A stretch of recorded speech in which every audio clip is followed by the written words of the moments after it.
En 1975, en el corazón de la Ciudad de México, un grupo visionario de investigadores decidió unir esfuerzos para crear un espacio donde el conocimiento y la pasión por la ciencia trascendieran fronteras.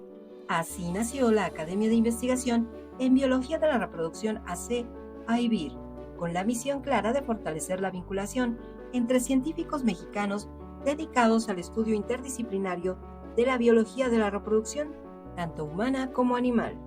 A lo largo de los años, AIBIR se ha consolidado como un foro fundamental para el intercambio de ideas, la formación de nuevas generaciones de investigadores y la consulta experta a instituciones de salud, población y educación.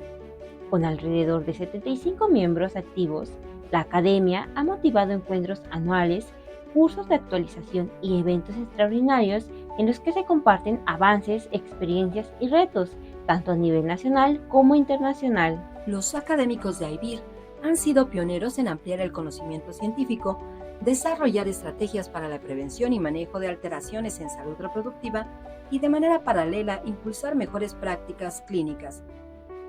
Hoy, en este aniversario, rendimos homenaje a quienes estuvieron presentes en los primeros pasos de esta travesía científica. Biología de la reproducción nació o se originó en el seno de la endocrinología. Los investigadores que en esa época, estoy hablando de 1960, realizaban investigaciones, pero que tenían que ver con el campo de la reproducción, todos pertenecían a la Sociedad Mexicana de Nutrición y Endocrinología. Entonces, los campos de cada uno de ellos eran diferentes y muchos de ellos trabajaban en aspectos relacionados con la reproducción. Entonces, pero yo pienso que el hecho que marcó el inicio de la biología de la reproducción como una disciplina científica y una especialización médica fue que en el año de 1966 el doctor Carlos Wall ideó organizar un curso de posgrado de especialización médica en biología de la reproducción. Este curso fue avalado por la Universidad Nacional Autónoma de México, por la Facultad de Medicina, y en 1967 se estableció ya el curso e ingresaron los primeros alumnos, que 2 años más tarde salieron ya con el título de especialistas en biología de la reproducción. Entonces yo pienso que ese es el momento en que la biología de la reproducción se establece como una especialidad médica aquí en México. Será muy importante para los investigadores y para los clínicos que trabajaban con los anticonceptivos saber su efectividad, si eran capaces de veras de inhibir la ovulación. Y una forma de hacerlo era medir progesterona. Como no se podía medir progesterona, entonces se medía el catabolito que era el pregnandiol urinario. Esto hizo que hubiera una relación muy estrecha entre 2 grupos de investigadores, el del doctor Wall en nutrición y el del doctor Martínez Manatú, que estaba ya en el IMSS, en el Instituto Mexicano del Seguro Social, y que trabajaba precisamente en anticonceptivos de todos tipos. Entonces, esto sirvió para que se desarrollara esa metodología y fue una parte importante para que se desarrollara esta ciencia, esta especialidad de biología de la reproducción. Además, en el año de 1965, el doctor Wall abre la primera clínica de planificación familiar del sector salud. Esta no llevaba el nombre de Clínica de Planificación Familiar porque el gobierno no permitía que se realizara planificación familiar por medio de anticonceptivos. Estaba prohibido. Y las personas conservadoras tampoco lo permitían. Entonces había clínicas privadas en donde se administraban los anticonceptivos que fueron grandemente dañadas, fueron unas incendiadas, los médicos fueron golpeados. Entonces no se podía dar anticonceptivos así nada más. Después ya el mismo Echeverría cambió de opinión y entonces sí, ya tuvo un auge la clínica de planificación familiar y se habló como tal, que era para planificar el nacimiento y el espaciamiento entre cada nacimiento por parte de la familia que se interesaba en hacerlo. Por otro lado, con el doctor Martínez Manatú también trabajaba el doctor Carlos Beyer, que él trabajaba en prolactina y en conducta sexual, el doctor Adolfo Rosado, que él trabajaba sobre la bioquímica del espermatozoide, el doctor Juan José Hicks, que también trabajaba aspectos bioquímicos de la reproducción, y era un grupo bastante grande, junto con el del doctor Wall, al cual ya se había insertado el doctor Pérez Palacios, ¿sí? Que él él era endocrinólogo también, pero él y yo, que nos casamos, nos fuimos a Estados Unidos, a la Universidad de Michigan. Ahí el doctor Wall nos pidió que visitáramos 3 universidades para completar los datos para el curso que él estaba planeando de la especialidad en biología de la reproducción. Y visitamos la Universidad de Harvard, la de Columbia y la misma de Michigan, donde nosotros estábamos. Entonces, todo esto hizo que ya se tuviera algo más sólido pensando en crear esta especialidad de biología de la reproducción. Entonces, hasta entonces, los investigadores que trabajábamos en reproducción, en nuestro foro para presentar nuestros resultados era la Sociedad Mexicana de Nutrición y Endocrinología. Ya siendo un grupo más grande, ya siendo un grupo más unido, entonces se pensó en crear un foro donde se pudieran presentar en forma más adecuada todas estas investigaciones. Y entonces se creó la Academia de Investigación en Biología de la Reproducción, que fue en 1975. Bueno, yo creo que la IBIR es la fuente más importante de conocimientos del área básica. Cuando se funda la sociedad, digamos, había 3 grandes cosas. Uno era la investigación básica, conocer los efectos de las hormonas, sí en el cerebro, pero en todo el organismo, en distintos modelos animales. Las hormonas, sobre todo las hormonas sexuales, pero otras hormonas también, son fundamentales en la producción pecuaria. ¿Qué quiere decir esto? Pues en la producción de carne de vacuno, de caprinos, de ovinos, de gallinas, en fin, toda esta área pues es un área muy, muy, muy importante de desarrollo. Y desde luego la clínica, que como yo decía antes, México fue pionero. Entonces el grupo del Instituto Nacional de la Nutrición, Salvador Subirán, ha tenido una clínica de reproducción desde hace muchos años a través del finado doctor Gregorio Pérez Palacio, que fue fundador de AIBIR. Pero hubo otros médicos ahí que fueron pioneros en la investigación en México y en Latinoamérica de los aspectos reproductivos. De hecho, el doctor Carlos Vélez Flores, mi mentor, por muchos años fue el presidente de la Fundación Ford para Latinoamérica. Y el trabajo que él tenía que hacer era aprobar los proyectos de investigación que tenían relación con la biología de la reproducción. En aquel entonces, los 70s del siglo pasado, una cosa muy importante en el mundo, y en Latinoamérica no era la excepción, era el control de la natalidad. Y la existencia de esteroides, ¿no?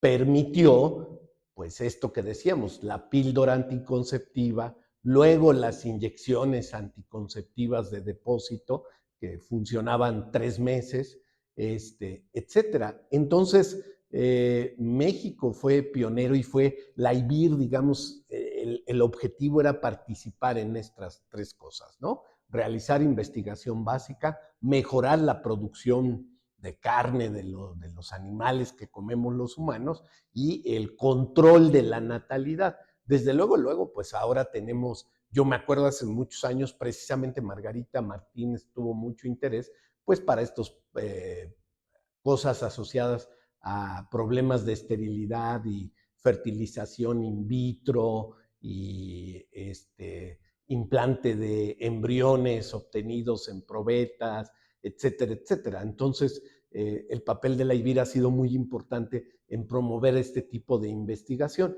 Y como vamos siempre a medios universitarios, pues es una manera muy importante de que los jóvenes se acerquen a este conocimiento, entren en contacto con los investigadores miembros, con los académicos miembros de la IBIR, para pues después desarrollar sus tesis y, ¿por qué no?, desarrollarse como investigadores independientes después en el área. Cada historia comienza con una decisión y se fortalece con la pasión por aprender, enseñar y transformar. Esto es motivación para ingresar y permanecer en la academia. El doctor Beyer, que tampoco era médico, es con el que yo hice el primer contacto. Entonces, el doctor Beyer fue el que me presentó con el doctor Pérez Palacios. Y el doctor Pérez Palacios y el doctor Beyer me invitaron a ser miembro, ¿sí? Y por eso es que una cosa interesante es que yo ya no tenía fondos y tampoco tenía una relación eh, económico, social, profesional con los laboratorios como tienen los médicos. Y dándome cuenta de que la academia, con el doctor Beyer por un lado y con el doctor Pérez Palacios por otro, representaban dos poblaciones que creo que era la base, y espero que siga siendo la base, de una alternancia y una colaboración de médicos que están ejerciendo la clínica, en este caso, el problema de la demográfico y de la sobrepoblación y la necesidad de desarrollar técnicas anticonceptivas por el problema de la explosión demográfica que en aquel tiempo, sobre todo en Estados Unidos, que siempre ha sido pues quien lleva la batuta de lo que es importante apoyar. Y pues como se puede ver en las primeras, digamos, los primeros 10 años de la academia, había una alternancia y una discusión que era muy interesante. Yo aprendía directamente de los médicos, su área, y ellos aprendían directamente de nosotros del conocimiento básico. ¿Cómo conocí la academia? Pues fue hace muchos años cuando yo llegué de becaria de investigación biomédica al Centro Médico Nacional. Era la unidad de investigación biomédica. Entonces este lugar estaba expresamente creado para lo que en algún momento del planeta era una prioridad, que era la explosión demográfica. Pues bueno, era todo un evento. Yo me acuerdo de la preparación que se hacía, ¿no? O sea, yo nada más era observadora y, así es como me enteré de IBIR, porque yo estaba en el núcleo de ese lugar donde había sido creado para la investigación en biología de la reproducción, ¿no? Este lugar. Entonces, pues bueno, ahí nació mi interés, tanto por IBIR, ¿no? O sea, yo no podía entrar, como estudiante yo no podía entrar. Pues bueno. A principios de los 90 del siglo pasado, empecé a, formar el grupo de estudio de los gametos a nivel celular, ¿sí? Usando básicamente el cerdo como modelo, ¿sí? Ovocitos y espermatozoides in vitro para estudiar la zona pelúcida de los ovocitos, que en aquella época empezaba a entenderse cómo funcionaba, etc. Y empezamos a hacer intentos de fertilización in vitro con el objetivo de que fuera un modelo de investigación, nada más. Tenía yo el problema de en qué foro exponer nuestro trabajo. Buscábamos en la Sociedad de Genética y otras sociedades, pero no había el eco. En inmunología trabajamos con anticuerpos monoclonales, pero no había el interés. Y afortunadamente el doctor Javier Velázquez, miembro de la UAM Iztapalapa, no miembro de IBIR, lo comenté con él y él me dijo, oye, pues la doctora Anelena Lemus, que era maestra, profesora de aquí, de la UAM, está en la Academia de Investigación en Biología de la Reproducción. Entonces me contactó con ella. Entonces, desde esa época nos hicimos muy buenos amigos y me explicó cómo era la situación. Y en 1991 fue, a lo mejor me falla un poco de memoria las fechas, pero sí fue en el año de 1991 que ingresé a la academia como miembro, como académico, al hacer la presentación de un trabajo. Pues miren, me remonto al año precisamente 1990, 1991, cuando todavía yo era estudiante de maestría y mi director y el jefe del grupo de investigación, el doctor Miguel Betancourt. Entonces, nosotros sí habíamos probado ir a algunas otras reuniones de otras sociedades, pero en realidad no habíamos encontrado alguna donde cupiéramos exactamente con gente que estuviera haciendo un trabajo pues similar al que nosotros estábamos realizando. Y luego y a través de uno de los fundadores y el primer presidente de la academia, el doctor Adolfo Rosado, que también estaba trabajando en UAM, es que nos informó y nos dio, nos invitó a participar en esta academia a través del doctor Miguel Betancourt, y es así como comenzamos a asistir los alumnos del doctor Betancourt, en este caso pues la doctora Reina Fierro, el doctor Eduardo Casas, su servidor, y ahí fue cuando conocimos a la academia. Pues en realidad desde que era yo una estudiante del laboratorio del doctor Pacheco. Ello porque ya estando en Tlaxcala, en Panotla, con el doctor Carlos Beyer, que fue quien nos invitó al doctor Pacheco y a mí a estar aquí en las instalaciones de la Universidad Autónoma de Tlaxcala, pues supe de esta academia porque él particularmente estaba muy involucrado en el trabajo, en las reuniones que ellos tenían. La verdad es que pues yo lo veía un poco lejana y así como que era wow, pues muy exclusiva, que lo era en realidad, porque esas reuniones que ellos tenían pues eran muy pequeñas, ¿no? Y yo entendía que era prácticamente pues por invitación, ¿no? Entonces sí sabía de ella, pero no participaba.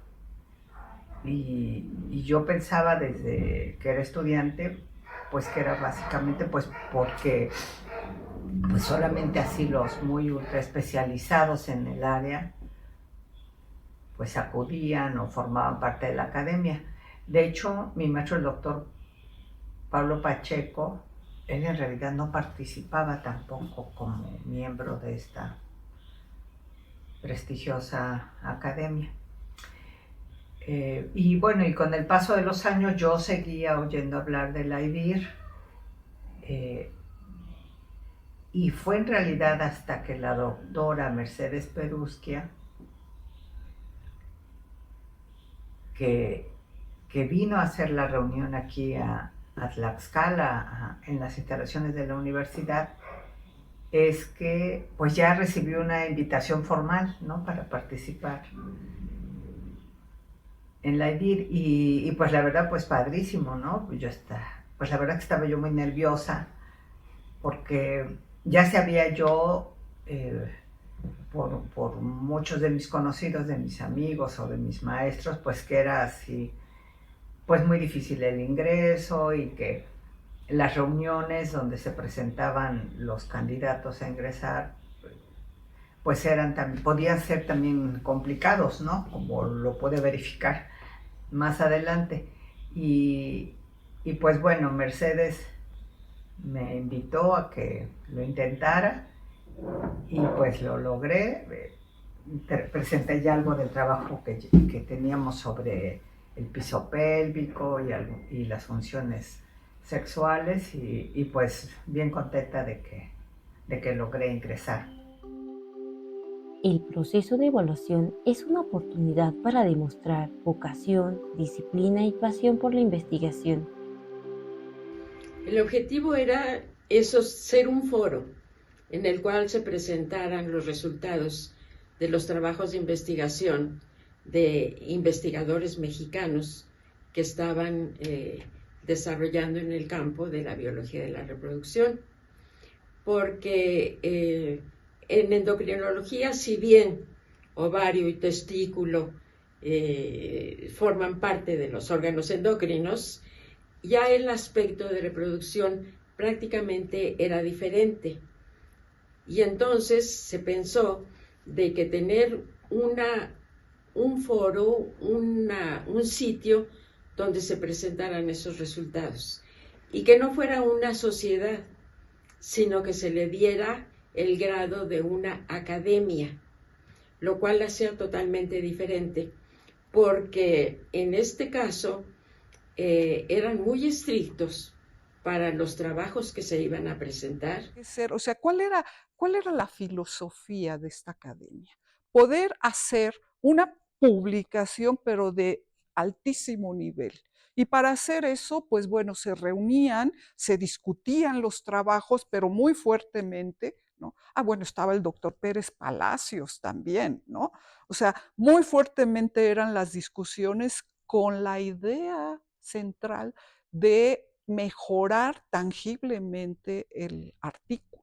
Y nos gustó mucho. La verdad es que ya, como les comento, ya habíamos ido a algunas otras reuniones y la reunión de la IBIR nos encantó por este formato que tiene de ser una auténtica crítica de los trabajos. Cada línea de investigación representa una ruta de conocimiento, compromiso y transformación. Yo estaba muy centrada y sigo sobre las hormonas gonadales, las hormonas sexuales, esteroides, que pueden regular muchísimas funciones biológicas, entre ellas la reproducción.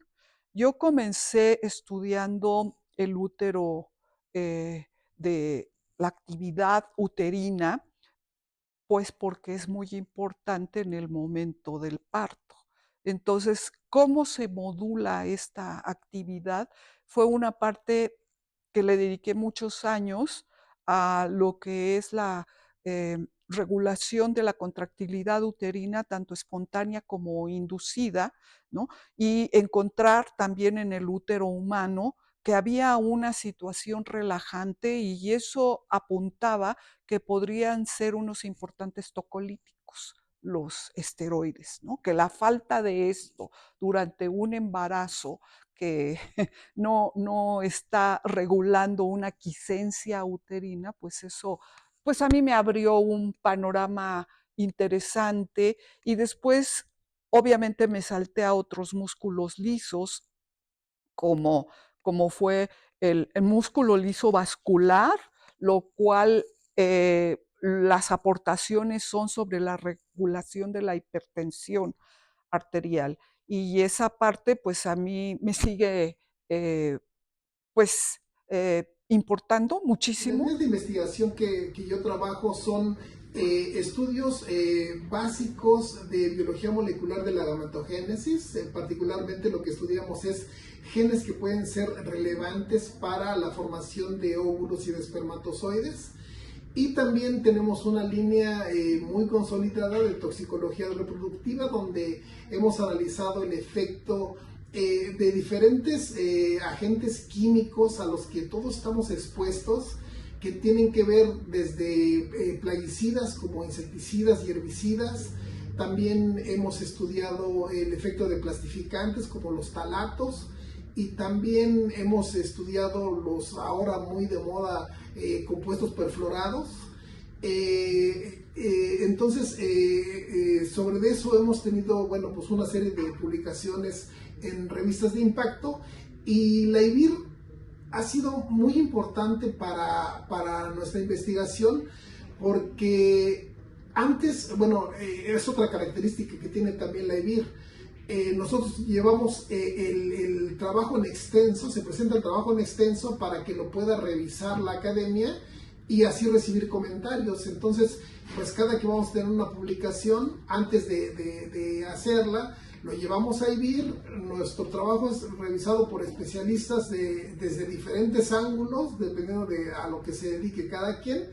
Y siempre hemos tenido críticas muy constructivas, de tal manera de que nos permiten mejorar el manuscrito y tengamos más posibilidades de que pueda ser aceptado en revistas de alto impacto. Entonces, definitivamente IBIR para nuestra investigación, para el desarrollo de nuestra investigación, ha sido muy importante.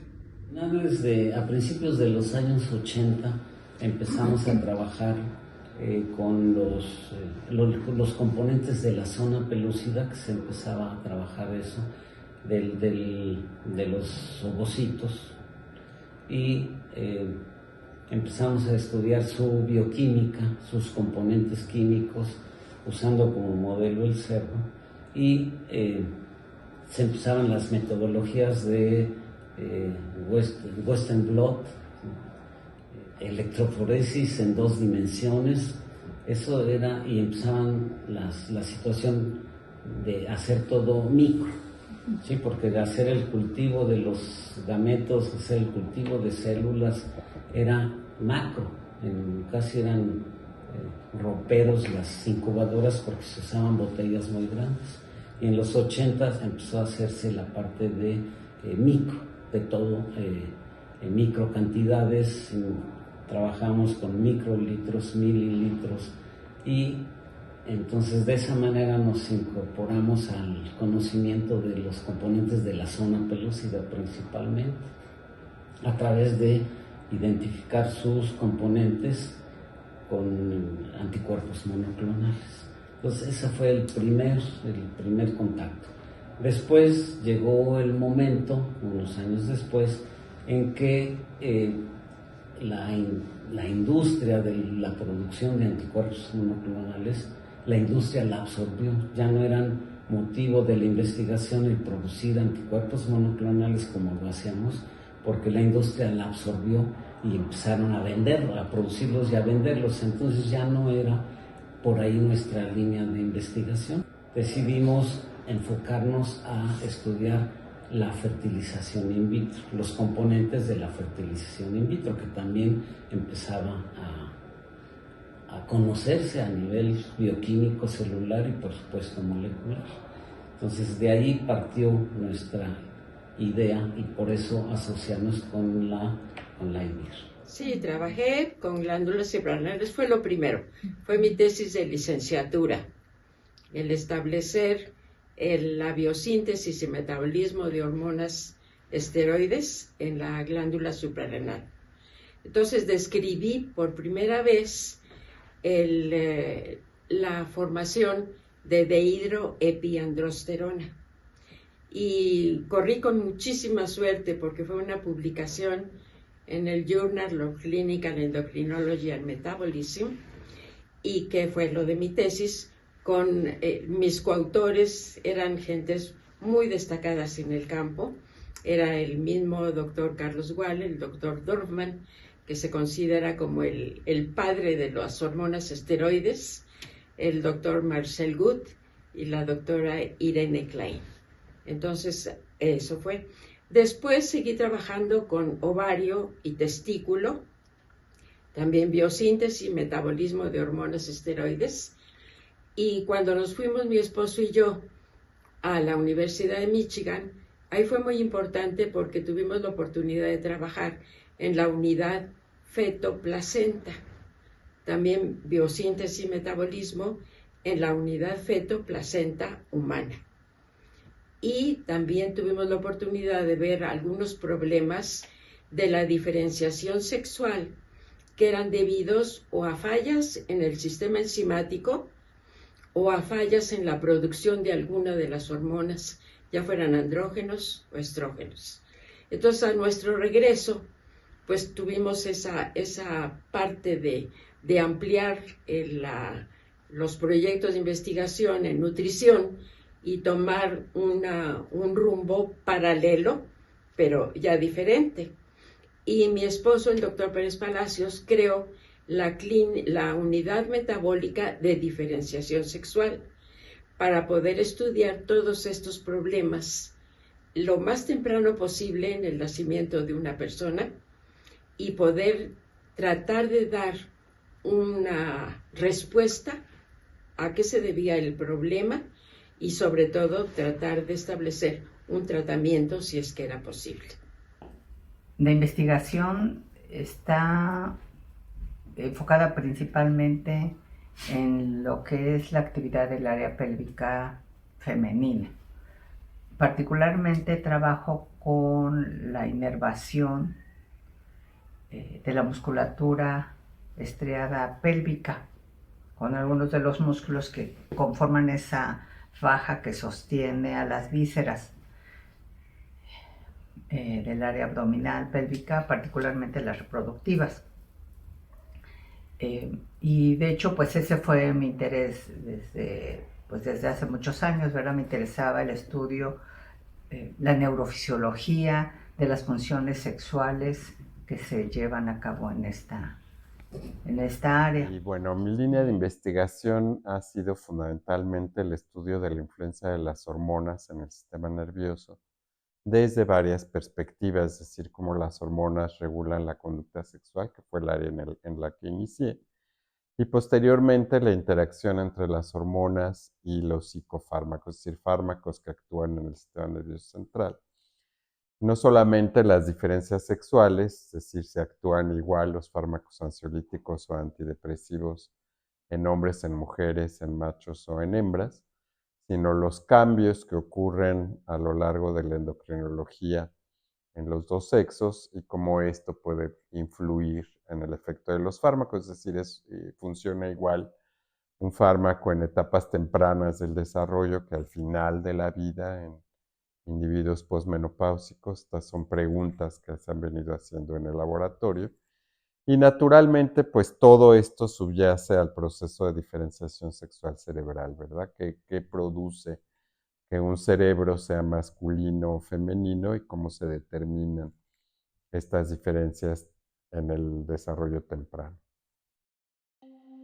Las reuniones no solo son espacios de trabajo, también son escenarios de anécdotas que unen y quedan en la memoria.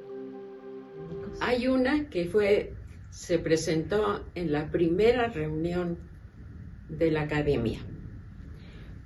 Un de los miembros de la academia presentó su trabajo y fue severamente criticado, pero en buenos términos, en cuanto al contenido, en cuanto a la metodología y en cuanto a los resultados que había obtenido. Entonces, tras el comentario de esta persona, del encargado de comentar el trabajo, siguieron una serie de comentarios también de otros miembros de la IBIR, que también le hacían ver que el trabajo le faltaba mucho, el trabajo no estaba listo y el trabajo debía de ser revisado y corregido. Entonces el investigador se levantó y dijo que les agradecía grandemente todos sus comentarios, que se había dado cuenta que sí, que su trabajo aún no estaba terminado, que las conclusiones que él tenía no eran las adecuadas y que iba a tomar en cuenta todo lo que le habían dicho para revisar su trabajo y hacerlo mejor. Pero nunca se enojó, nunca se molestó, sino al contrario, agradeció mucho todo lo que le habían dicho. En las reuniones de la IBIR los alumnos, aunque no eran académicos, pero eran presentados por un académico y ellos nos presentaban su trabajo, ya sea médico, digo clínico o básico. Y entonces había una retroalimentación, era muy bonito, eso era una cosa que no existía en ningún otro tipo de academia, porque éramos poquitos, además era, digo, desde el punto de vista de población posible, porque no sé ahora cuántos sean en la academia, porque ya más bien es como una sociedad, es muy grande la academia en términos numéricos, pero era muy útil para los estudiantes, porque todos opinaban y ellos estaban escribiendo sus tesis, y otros estaban ya con el manuscrito de su tesis, porque eso sí también se pedía que lo tenían que publicar en una revista indexada o una revista internacional.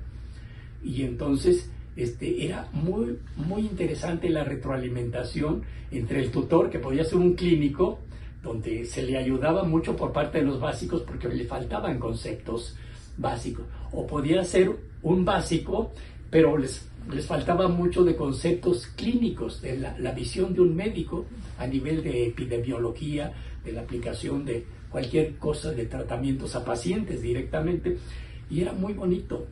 Entonces, para mí sería muy interesante que la AIBIR actual recuperara un poco esa dinámica entre la interacción entre los académicos titulares y los estudiantes que participan sobre áreas específicas. Ahora la diversidad es tan enorme que yo creo que en una reunión de 3 días es prácticamente imposible. Muy interesante, digamos, ir a los congresos. Yo sé que luego son mal vistos.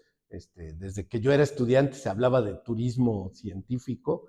La verdad es que no lo es. La mejor manera de compartir el conocimiento es en este tipo de eventos. A los alumnos muchas veces es su oportunidad. Ahora que va a ser el congreso otra vez en Tlaxcala, pues muchos de nuestros estudiantes, de la doctora Carmen Cortés y míos, pues van a ser la primera vez que van a presentar de manera oral o en un cartel sus investigaciones y se van a confrontar con investigadores que les van a hacer preguntas. Entonces, de alguna manera, es un entrenamiento para cuando hagan la defensa pública de su tesis de grado. Pero anécdotas así, pues me acuerdo la vez que nos llevaron a una plaza de toros en la reunión de AIBIR esta que les contaba cuando me hice miembro un poco después, y pues hubo un evento de socialización, fue en una plaza de toros, y la doctora Carmen Cortés, su abuelita, estuvo dirigiendo un lugar de producción de ganado bravo, y pues se aventó al ruedo ahí con una vaquilla pequeña, ¿no? Que tiene unos cuernos pequeños, pero pues es eso, y fue la única, y era una mujer. Entonces el doctor Beyer estaba muy emocionado. El doctor Beyer toda su vida fue muy aficionado a los toros, sabía mucho, íbamos mucho con él, siempre nos invitaba, era una gente muy bondadosa, muy amable. Entonces pues íbamos y convivíamos, y siempre se acordó de eso. Era una anécdota que él tenía, digamos, y quiero compartirla ahora en este cincuentenario. Entonces comenzábamos a asistir a vivir como alumnos, y algo que nos llamó mucho la atención es que teníamos comidas y cenas pues de alto nivel. AIBIR, cuando inició, los fundadores conseguían muchos recursos. AIBIR tenía, cuando inició AIBIR, les pagaban todo a los académicos para que asistieran a la reunión, desde el transporte, el hospedaje, las comidas, las cenas, y todo fastuoso. Nosotros, eso fue pues en los 70s y en los 80s. Nosotros nos incorporamos en los 80s como estudiantes, y todavía había suficientes recursos, ya no lo de los años anteriores, pero todavía había suficientes recursos. Entonces, pues para nosotros era espectacular, como jovencitos estudiantes, el tener cenas en la playa de 5 tiempos y ese tipo de cosas. Y recuerdo con especial cariño una reunión que tuvimos en Ixtapa, porque además siempre las reuniones eran en temporadas bajas, y era temporada de langosta en Ixtapa, bueno, en la costa, y como casi no había gente, pues prácticamente la regalaban. Entonces imagínense uno como estudiante que con un sandwichito mal hecho estás feliz, tener una reunión donde tienes por aquí cenas en la playa, donde todos los días, en esa reunión en particular, todos los días estuvimos comiendo langosta. Entonces, pues es una anécdota de algo que recordamos con mucho cariño y de algo que teníamos en Naivir en esos años. Actualmente, bueno, pues cada vez cuesta un poquito más conseguir los recursos y ya no tenemos ese tipo de cuestiones, pero les digo, en particular esa reunión pues fue fastuosa, ¿no? Poder regresar y decirles, miren, estuve comiendo langosta todos los días, ¿no? Yo siempre estudiante inmortal y nos la pasábamos genial, entonces, bueno, pues es algo que recuerdo con mucho cariño. En AIBIR, las expectativas de futuro nacen del trabajo diario, de la colaboración constante y del deseo de seguir transformando realidades a través del conocimiento. Pues yo espero que siga conservando ese carácter estricto para la recepción y la presentación de los trabajos, porque es lo que le da la calidad a la AIBIR. Y una cosa que me gustó mucho fue la modalidad que hubo de los pósters presentados por alumnos de los académicos de AIBIR. Claro que esto creo yo que puede dispararse a un interés mundial de lo que sigue siendo la reproducción. A mí lo que me gustaría es que AIBIR se abriera un poco más. Y en el caso de la IBIR, yo creo que en todas las sociedades mexicanas deberíamos ser un poco más realistas del contexto en que vivimos. Y por eso no podemos extrapolar los criterios de evaluación de los países desarrollados directamente a los países subdesarrollados. Es decir, nosotros vivimos en otro contexto, tenemos otro tipo de compromiso y no importa que no publiquemos un artículo al año. Mi trabajo del busulfán me llevó 5 años. ¿Sí? Tuvimos que generar la colonia y tuvimos que esperar a que nacieran las crías y tuviéramos que crecieran y no teníamos infraestructura, pero la tuvimos que crear. Entonces, y en aquel tiempo nunca nos pedían esto de los criterios cuantitativos, porque son los que alimentan la inteligencia artificial. Y para mí, pues como el nombre lo dice, pues es una inteligencia artificial. La inteligencia artificial da respuestas. Las preguntas las hacemos nosotros y se las seguimos haciendo y es una excelente herramienta, porque es un almacén de información y de procesamiento de datos que una mente individual no puede hacer.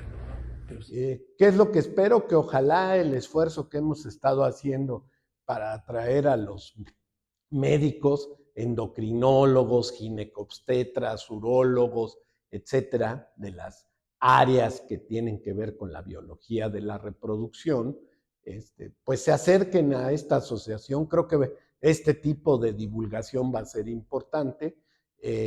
También los que se dedican a la producción pecuaria, cada día creo hay más presión de la sociedad, por ejemplo, para obtener ganado de todo tipo, con libres de hormonas, con libre pastoreo, con ciertas características en la cual la IBIR tiene mucho que aportar.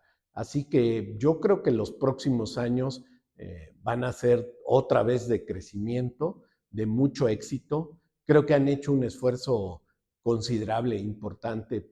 Por ejemplo, esta mesa directiva liderada por la doctora Lucía Mota.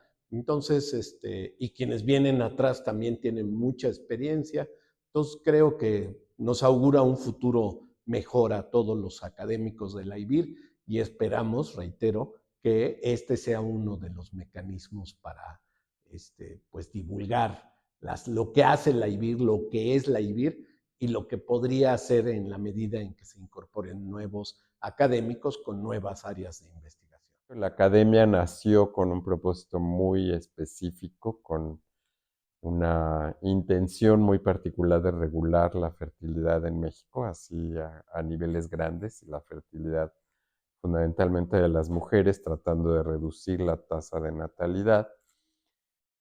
Pero ahora ese objetivo está muy superado, digo, ya es un país que no tiene un crecimiento poblacional tan grande y afortunadamente se amplió la perspectiva de la academia y ahora, como digo, pues incluye aspectos veterinarios, clínicos, básicos, abarcando muchos aspectos de la biología de la reproducción. Cada año ingresan nuevos miembros. Me da mucho gusto que así sea porque también de alguna manera asegura la supervivencia de la academia.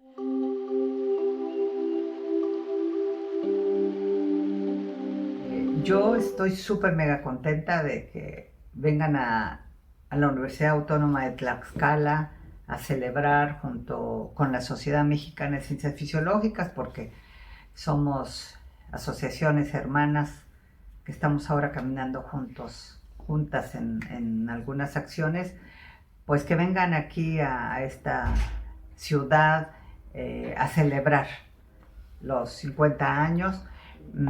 Estoy segura que resultarán acciones y discusiones pues maravillosas y Tlaxcala, la Universidad Autónoma de Tlaxcala, pues seguirá siendo su casa. Ya resulta que ahora, después de todos estos años que han pasado, pues sí, definitivamente ya es uno de los más antiguos de la academia y bueno, pues esperar seguir manteniéndonos muchos años más para seguir manteniendo y que siga creciendo la academia, ¿no? Entonces, bueno, pues muchas gracias a la academia por todo lo que nos ha dado. La verdad es que la academia nos ha dado muchísimo. Y yo espero que AIBIR cumpla otros 50 años, ¿sí? Y eso está en manos y en mentes de las nuevas generaciones. Pues me da mucho gusto ver en estas recientes reuniones de la academia que los investigadores jóvenes, algunos de reciente ingreso, están trabajando con técnicas extraordinariamente de frontera, lo cual da mucho gusto, ¿verdad? Es algo que tenía que ser así. De alguna manera las técnicas moleculares y los abordajes incluyen el transcriptoma, en fin, aspectos muy, muy novedosos ya están presentes en la academia, lo cual creo que es muy positivo para ella porque permitirá la supervivencia a largo plazo. Yo, pues, a la AIBIR le deseo por lo menos otros 50 años de vida, así de manera inmediata y muchos más.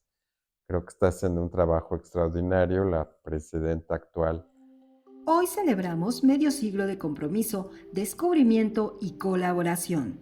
La Academia de Investigación en Biología de la Reproducción, AC, agradece profundamente a sus fundadores, quienes sembraron la semilla de este legado en 1975.